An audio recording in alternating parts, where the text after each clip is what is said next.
Yeah, this week there have been a couple of things. First, we are going to start with there's a report, or is it?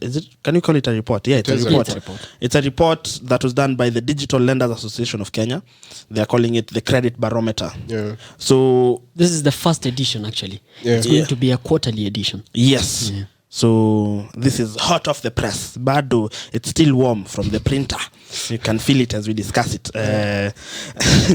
Yeah, so basically what the Digital Lenders Association of Kenya have done, they've decided they're going to be having a quarterly report, as Keegan has said, that tries to give us information on the country's economic health.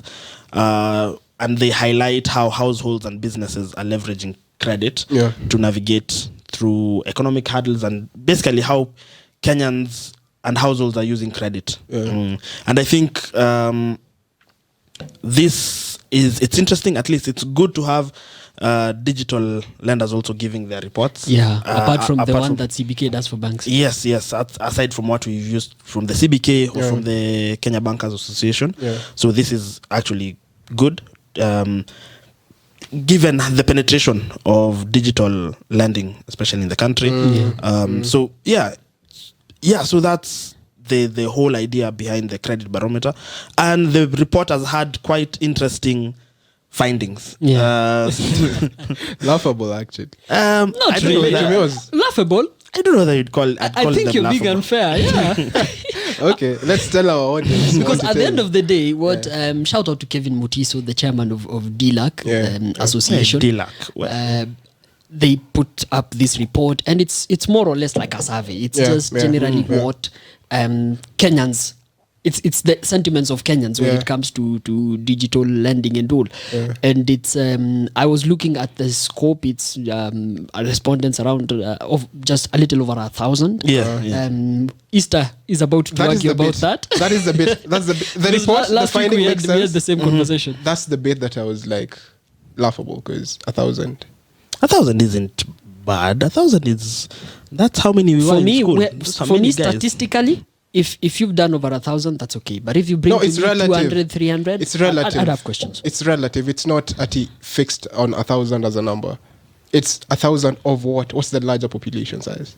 Yeah. Because it would be good to have an idea of the total number of people who on mobile money. Which I'm trying to remember the numbers from the Safaricom half-yearly results, like the people registered on Mshwari, and we have Mshwari on that.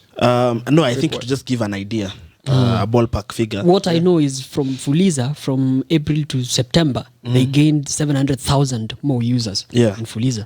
Yeah. So from what to when? From April to September, half year. You know, Safaricom, they normally close their year in March. The financial year is at March 30th. So this is now from April to September. 700,000 new. So we can be sure that the number of people who are using digital lending or are receiving money from digital lenders is in the millions. Absolutely. No doubt. So 1,000 seems like a small number.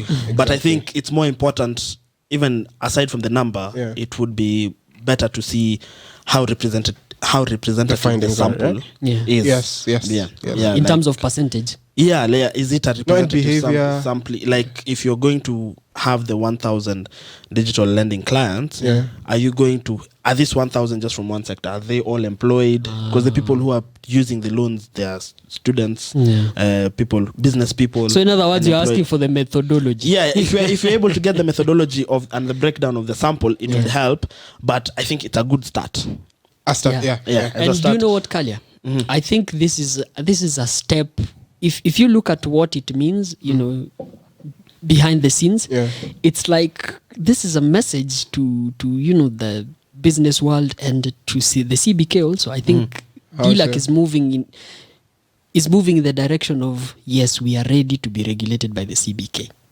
Well, because Kevin there is a bill Mutiso, in Parliament. Who's the chair? Has been. I've heard him say a number without number. Times without number. I've wanted to use that statement. Times without number of how much ready they are for regulation. Because they're like, we have these crooked members, digital lenders, who are not DLAK members, but they're digital lenders by the nature of their operations and the services they offer. And they're crooked. And so they're tainting the image of these other not regulated, but what do you call it?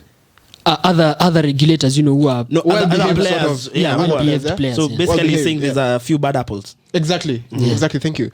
So he's always said it with a number of times. They're very ready for regulation. They should just be heard. So I mean, with the bill in Parliament and them starting to do such kind of reports, I think this is it's a positive gesture. And I'm sure Dr. Njoroge, your friend Ista, is looking at this and a step in the right direction. It's like the sector is starting to consolidate itself. By doing such reports. Something that stood out for me is actually the purpose. They highlighted the purposes for people, the reasons why people were borrowing, and this is, I think, at around page 2. Wait, have we gotten into the thing? We are getting into it now. He's leading us into it, so I was just like, let him continue. Great swimmers, we dive. Quick. Oh, you swim? Oh, please, Keegan. Okay, interesting. One of the best you've ever known. Actually, that's true. Where did you learn how to swim? High school. You learned to swim in high school? Yeah. Okay. Okay, aside from the swimming thing, I was saying that things that stood out for me is the reasons why Kenyans borrow. This is according to this report, and this is at around page 2, 3, 4. It's on the early parts of the report. So the first one said, and I'm quoting verbatim, that borrow to invest in my business, open brackets, buy stocks, etc. And I was like, I almost wept. Because I was like, buying stocks. People are borrowing to buy stocks. In the basics of my personal finance, immediately I'm thinking, it's from your earnings where you invest. I mean, you don't borrow to really invest in stocks. In stocks, you don't borrow to buy stocks. But you can do it, but it's very risky. So I was, for a moment, I was like, hey, what's happening here? But then I remember that the stocks, by meaning stocks, they mean inventory. That's what I assumed. That's also the what? Yeah, because the way that I took. I am only relating that to inventory now. Just now. So if you read the report, ladies and gentlemen, you know who the slow one in the group is. No, okay, now it makes sense. Because I was like, wow, this is. I mean, you go to a bank, then okay. People can do it, but then it's very risky. I'd never advise anyone to do that. But then I came to understand later that what they mean, like buying stocks, what they mean is, boosting your inventory and all. And then, so that for me, I was like, hey, so Kevin Mutso and the team, you guys, next time you check on the wordings, they can be really, really sensitive. Especially to... And just to clarify issues, I am not slow. I just handle stocks and bosses more than I handle inventory. So, Kalia, please. Yes, of course you're not. So, I mean, second after that, after the so I think just to give to add color to what Keegan is saying. So for what they said, 55% of the respondents said that their biggest purpose of borrowing is investing in their businesses, buying stock, inventory, that kind of thing. 55%, and then 24%, let's say 25%, was to cover unexpected expenses, which is what I believe Keegan was. And that's essentially the work of digital lenders, because you can't go to a digital lender app and borrow money to go buy a bus. It's mostly for small money, for unexpected emergencies. Sorry, just to take you back, to take us back to what Keegan mentioned. You said that you would not advise people to borrow to invest in stocks. Okay, you mentioned because it's risky. It is. Is that the primary risky? Is that the primary issue that you have?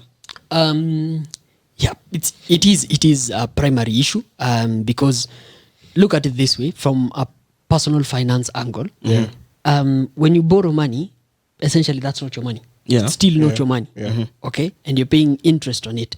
So you might invest in a stock, and the returns on the stock are way below the interest rate, or even it would take a hit.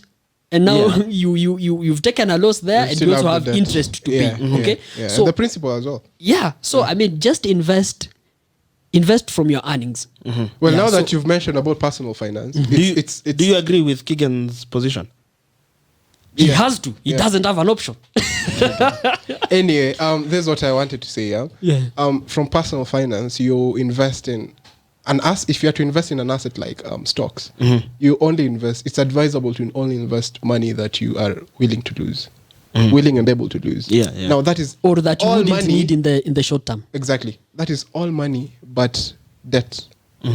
You see, and then to make it worse, the kind of interest charged by the digital lenders, we know that they're not small. Okay. The borrowing was not necessarily borrowing from digital lenders, but borrowing in general. No, that changes everything. If now you're borrowing from a different source, and then also the person borrowing is not an individual, that is, let's say, an institution, then things change. Kalia is talking as if we can, as retailers, as an individual, I'd walk to IFC and they'd give me a loan at 2%. No, we are talking about the 12%. But even talking about the 12%, for instance, this year, if you've decided, let's say you took, because my former employer used to provide like a facility where you can take a loan to buy the company's shares. And I think were they that desperate for money? It's not desperate for money. It's just a means to allow employees to be shareholders and feel a sense of ownership. More part of the company. Why should it be a loan? Why can't it be remuneration? I'm interested now. I'm interested in what was the interest rate. If you're earning 30K, then they are like, we'll give you 20K, then we'll give you 10K worth of stocks. Okay, there are other companies that do have an employee share ownership. But Dan, what was the interest rate? What was the interest rate? The interest rate, I think it was, I'm not too sure, I think it was around 8% on that. Okay. So I think there are people who actually do take, if you're able to get cheap financing, or if you are very confident about a stock. For instance, this year, if someone took a loan at the beginning of the year and decided to invest it in Nation Media Group, which is what we'll be looking at, Nation Media Group is up 29% year to date. So your return is higher 21. Than what? It's 21 or 29? 21. No, I'm saying it's 29. You took. So if you took it at 8%, so there's a gain you've made there. Or if you decided to invest in equity, which is 43% crazy year to date.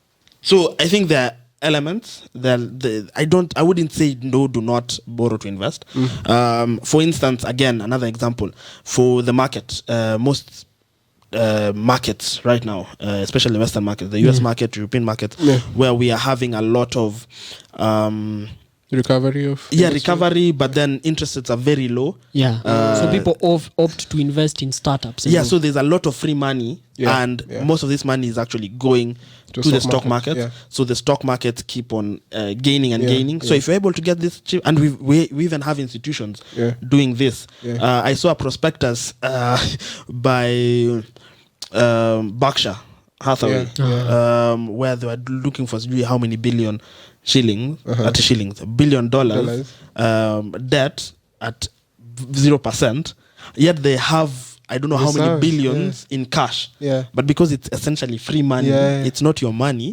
and you can use it to grow, why not? So for me, that's my position. If you do, you need to do the math, and as you said, if you're able to cover this interest to service the debt from your earnings or whatever, and you feel comfortable enough and confident enough in the stock that you're choosing that it's going to grow, then I don't see an issue. Now let's take your former employer. Let's take the case of your former employer. So they gave you this option. You take it, assuming you took it. Then now you're still holding. You're servicing the loan. So of course you're servicing it from your salary, most likely. And then the stock has most likely tanked. I don't know when that was, when they were giving you those. It took a proper beating. It's always there. I don't want to unveil. It's always there. Like that facility is always. It's not like it was a one-time facility. No, assuming you bought at that time when the stock was higher than it is now. You see. That's the risk. You're still servicing. That's the risk. You know what, Dan? That's the risk with any business. Like if you take a loan to open a business. You see, if I agree. It is trading risky. business. If it's, I agree that is the risk. Yeah. But if it is from my savings, if the stock tanks, I'm done. I've cut my losses. Here's a situation where you're not only cutting your losses by losing the value of your There's stock. Someone who you're still paying. needs their money. Someone is on your back. Yeah, of course. Even take the example of Nairobi Business Ventures, who we discussed. Yeah. When their trading business was taking a hit, assuming they're taking a loan to expand their operations or whatever, and then sales were not moving as they needed. Yeah. The bank, if they're taking debt, the bank would have still been on their necks. Dan, let's disassociate two things here. In my context and the context of digital borrowers it's the context of borrowing as a person. That's why we are talking about personal finance. I mean, if you say Berkshire, it's okay because that's a company, that's a business. When you mention NBV, that's a company, that's a business, it's a business entity. But then as a person, the underlying principles are the same. I mean the underlying, yes, I understand. But then this draws back to a person, okay, personal finance, and even more is the fact that in the context of a developing nation like Kenya, I mean, you could do it. Wait, how does that work? I don't know, but I mostly presume that it's an issue of where you pay a loan service fee. Okay? So at the end of the day, they'll have a bit more than what they give you. You get what I'm saying? But mostly that's normally done and adjusted when there is, they want to boost the economy and, bring more supply of money into the economy. So such kind of conversation for another day. Conversation for another day. But for me, I wouldn't advise based on the fact that of our interest rates. Yeah, of course. And again, it goes back to the analysis of cost, your financing cost versus the potential uplift or upside that you would get from the investment. Yeah. So, you see the way our wording has taken us a small wording. But I think DLAK, you need to check on that. But I think it's a good. We started a DLAK. Yeah, I think it's a good discussion on whether people should borrow. Because I've had discussion also with a couple of friends who are like, okay, like if I'm able to get X% return on an investment and the interest rate that I'm able to get is then it makes a lot of sense to borrow. So I think in the same way, if you're feeling confident about the performance of a stock, we know the stock market. The stock market is brutal. If you listen to the owner of Berkshire, he says that Warren Buffett, that is, that he's invested in over 400 stocks in all his investing career, and in all that time, most of his money, he's only made it in 10 stocks. So the stock market is brutal. So I'm saying, no, but he was increasing his chances. Think twice. At the point, going there with borrowed at the time money. he was investing these 400 companies. He didn't know which these 10 would be. Absolutely. And that's why it's a gamble. Exactly. But I think that is like with any business. I feel like if you're taking debt for any business, not just investing in stocks, it still is a risk. So you can never have zero risk. So I think it's just about doing your analysis, calculating the risk, and then just you put a stop loss. And when you borrow and you invest in the stock market and you lose your money, please feel free to sue Kalia. Me? Hey, please, me. I ask. Am I the one who's given you the money? Anyway, so so I think so. That was one of the reasons investing in their business. So that I think we've covered the reason for borrowing.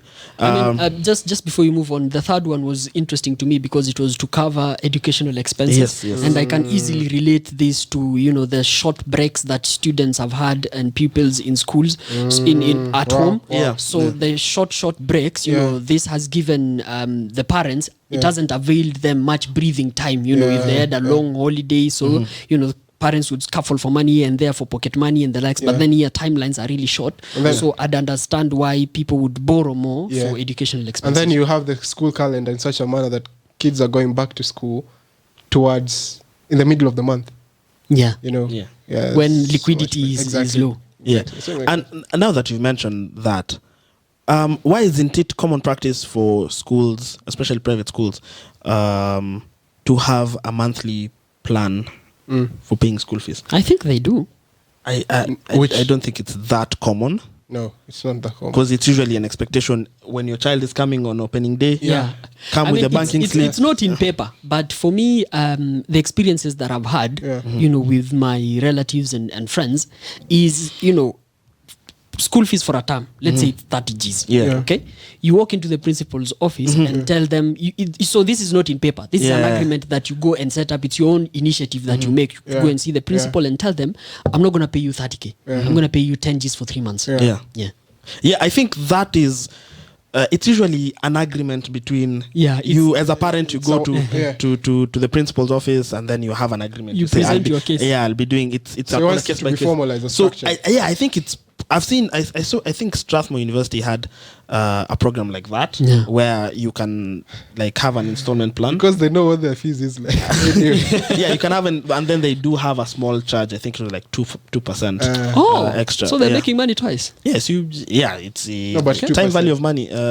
So I think it should be something that is common practice, just to help match. But again, to take you back to where you started, why are they not doing it? Is it because this industry, education, is very capital intensive, and so you need a lot of liquidity to keep running? Not really. Do you know what? Yeah. A school pays their teachers on a monthly basis. Okay? They probably even pay their suppliers on a monthly basis. And it's usually 30 days. If they are renting, they pay their rent on a monthly basis. Okay, so you get what I'm saying. Yeah. But again, that thing that you've mentioned about interest, there are some people who would take advantage of that and they'll say, if you're not going to pay upfront all the 30 Gs, you're going to pay 10K, but then with a 50%. Yeah. But I think, which will still work actually. Yeah. But that's expensive. I think there's an opportunity there even for a startup, I'm guessing.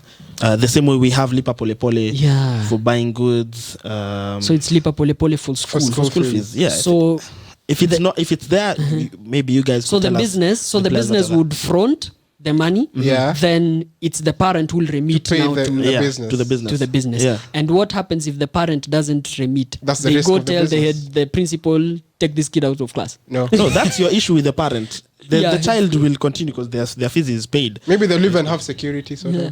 Because it's the same thing. What we are having, if you want to buy goods in supermarkets, there's electronics. What's the name? I'm trying to remember the name. Tuskys had one called Lipa Pole Pole. Yeah, there are two companies specifically that usually do. So you go register with them. They ask you to bring your 6 months M-Pesa statement. Probably it's usually the M-Pesa statement. Sometimes maybe your bank statement or your salary slip, and then I haven't heard of them. Yeah, then you pay over a period of maybe 3, 6, 1 year. For whatever good it is. So I think the same thing could work for academic institutions. Yeah, that's an idea. And it would come in handy right now for parents. Yeah, it would be very because it eases. Because usually, like now, when you're going to December, January. For most people, our next topic is the increase in prices of stuff. Yes. Food baskets. Yeah, so that's interesting. Yeah, this discussion. It's really broadened up. Yeah, it's gone. We've discussed on whether you should borrow to invest, and now we're giving business people out there an idea. Kindly, if you follow through with this idea, please. We would want a commission. Yeah. Remember, it's patented, so we can lift the patent. Yeah. So going back to the report. Yeah. There was another question on whether people are willing to continue using digital apps, and the big majority, 82%, said yes, they will continue using digital loan apps, which shows the importance. It validates the need of that. And I think usually digital loan apps, it tends to lead to someone into like a cycle where you need not addictive. Yeah.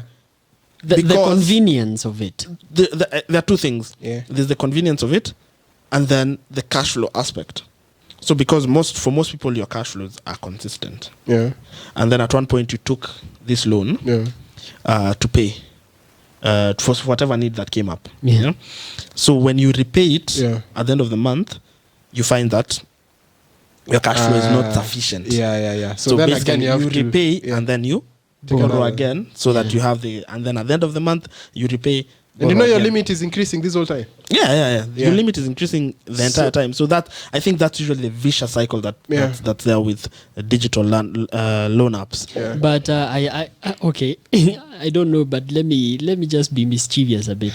I didn't expect DLAK to say anything different on that. I mean, they wouldn't put it that people don't want to borrow anymore from digital lenders. No, but you'd agree that this is something people are going to continue. Yeah, because it's filling a gap in the market, exactly. no doubt. I think that's usually actually the biggest. That's my hypothesis. It's the biggest reason for use of loan apps. It's usually to repay your current loan and then take it again so that your cash flows are okay. So for most people, maybe the very first time you borrowed, thing. maybe the first time you borrowed was for a particular reason, but then from there it now becomes repetitive because you're trying to stabilize or maintain your cash flows. So unless you get some influx of capital or cash to repay it and then forget it, then it's usually repetitive.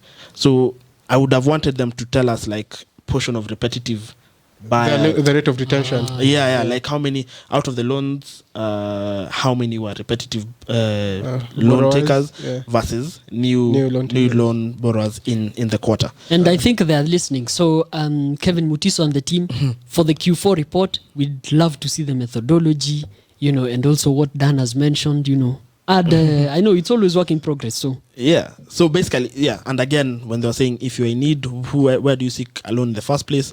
And again, 62% of the respondents say they borrow from digital lending platforms. Again, maybe we can take this with a pinch of salt because it is by the digital lenders. But again, I mean, looking at the convenience and processes, but then I've just remembered when I've said the convenience and processes. I mean, banks have apps these days. I mean, the process of getting a loan from a bank via phone, if you have the account and everything, I mean, it's relatively as easy as banks are, for digital lenders. Banks are generally conservative. So even if they have this product, which is the digital thing, digital lending, I mean, I'm looking at Vuma by still KCB. Still, the service is the same, but they cannot give you as much money as... Actually, they do give more. Actually, they not do. As much. The conditions are very different. No. They do. Okay. They do. Tell me more about that. Vuma, equity. They have Vuma a bit KCB, more strict equity, regulations and all that. Coop on phone. Yeah, Coop. I think Absa have Timiza.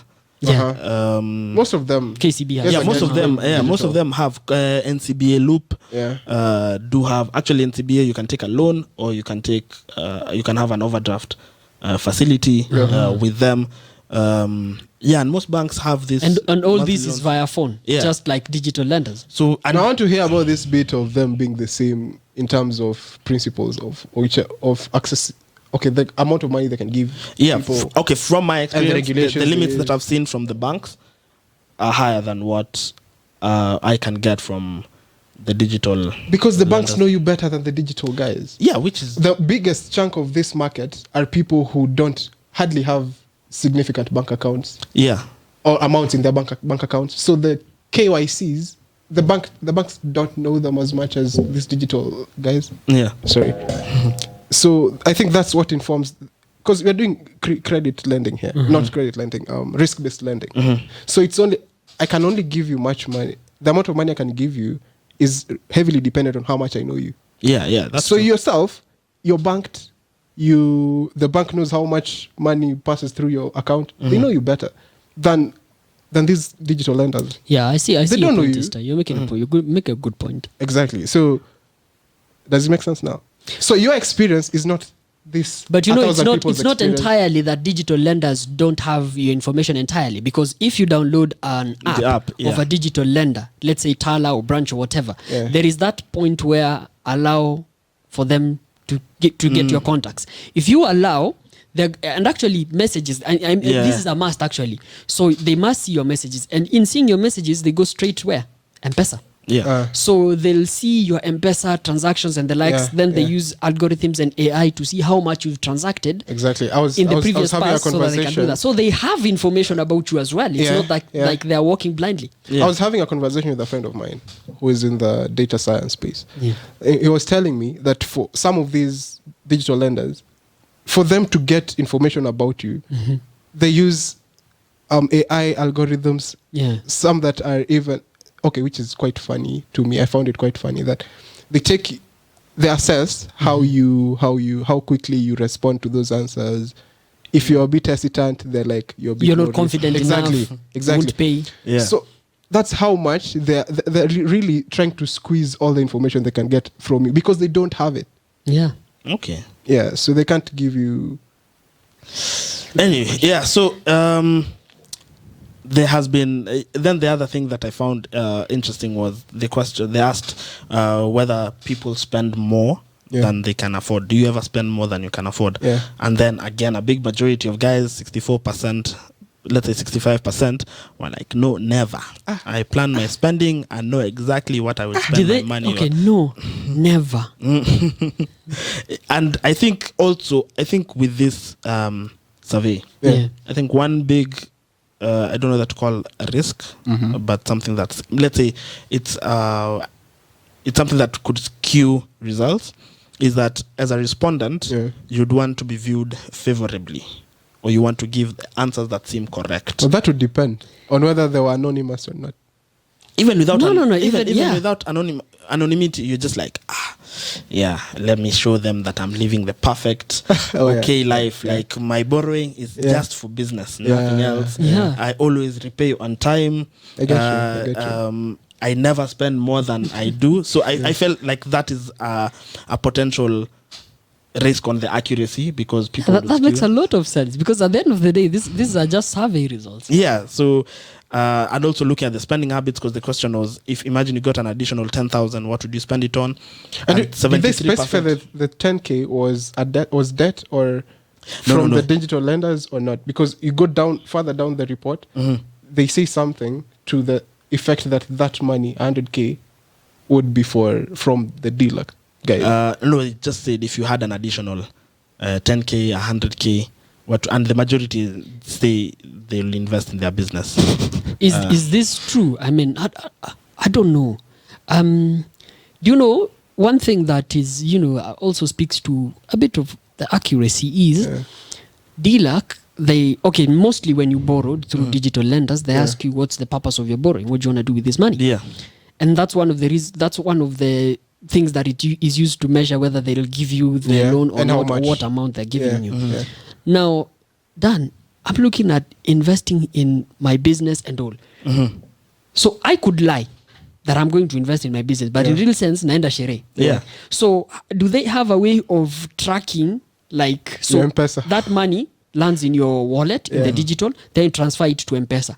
Can they see that you paid a pay bill to 1824 or you really went and bought stocks in Gikomba or likes? So I find that it's hard for them to trace that. Because if I send it to Dan, they cannot tell that whether Dan runs a bar or it's true that Dan sells shoes which is going to sell to me for me to sell. So I mean that because everybody would say buy stocks to invest in my business. Again, stocks. And even when you're filling that up, especially guys who are familiar with Tala, it would be, there's usually like a box of what are you going to use the loan for. I don't know whether anyone would say, hey, shere for tonight. Because they won't give you. So I think that, but there's a good portion who said that they like 1%. 1.8, almost 2% were saying, me, I'll use that money for vacation and traveling. Leisure, entertainment. That kind of thing. So that is interesting thing with the credit report. So on the reason why guys borrow and the loan sector, so as the suggestions we've made, hopefully we could see some in the fourth quarter of the report, but I think this is a good start, and hopefully work with even more stakeholders to get a bigger, better report that has even more information. So I think laughable was too harsh a word. Yeah, it was very harsh word. Yeah, I take that From back. you. But because it was. I mean, this is a first time thing. Yeah. Yeah. So I think easy. So I think that's good. Although now I know digital, because of this whole suspension of CRBs, digital lenders came out and said they're not going to be giving money to new borrowers. They did. Yeah. No, I mean some of them. they are going to reduce. They have and are going to lower they're not going to, the general expectation was that, since people are being removed out of CRB, more money will be given to people, but for them they are a bit reserved on that. And for Q4, Kevin Mutuse is a good friend of yours, Sister. We should have him for the Q4 report so that we discuss it with him. It would be an amazing experience. Kevin, you had him. So that is Credit Barometer report.